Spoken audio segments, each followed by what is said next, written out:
Doctor Abdul Khaliq, جنہوں نے اول پوزیشن حاصل کی۔ ڈاکٹر عبد الخالق صاحب نے 65 سال کی عمر میں حضرت مولانا قاسم نانوتوی رحمۃ اللہ علیہ کی اس علمی گلشن میں حاضر رہ کر کے دور حدیث مکمل کیا، اور پورے سال دور حدیث میں ایک بھی غیر حاضری نہیں رہی۔ جمعرات اور جمعہ کو آتے تھے اور آپریشن تھیٹر میں آپریشن کرتے تھے، اور اللہ کا شکر ہے کہ جامعۃ الہدایہ کے شعبہ افتاء میں آپ نے پوری پابندی کے ساتھ شرکت کی۔ تمرینات آپ جب آئے تھے تو تاثرات کی محفل میں آپ نے تمرینات پیش کی تھی۔ مفتی برکت اللہ قاسمی صاحب نے بھی ان کو دیکھ کر جائزہ لیا تھا۔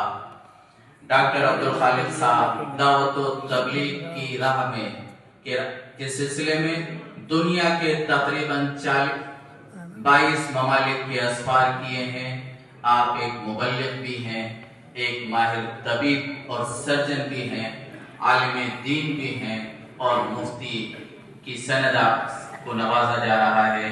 اللہ ڈاکٹر صاحب کی عمر میں برکت عطا فرمائے، اور ہم یہ ڈاکٹر صاحب کا اس عمر میں افتاء کرنا، یہ ان عمر دراز افراد کے لیے حوصلہ ہے کہ علم کے حصول کے لیے عمر کی کوئی قید نہیں ہوتی ہے۔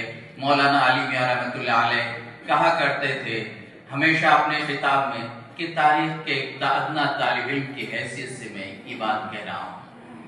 یہ ڈاکٹر صاحب ہم سب کے لیے نمونہ ہے۔ اللہ تعالیٰ ڈاکٹر صاحب کی عمر میں برکت عطا فرمائے۔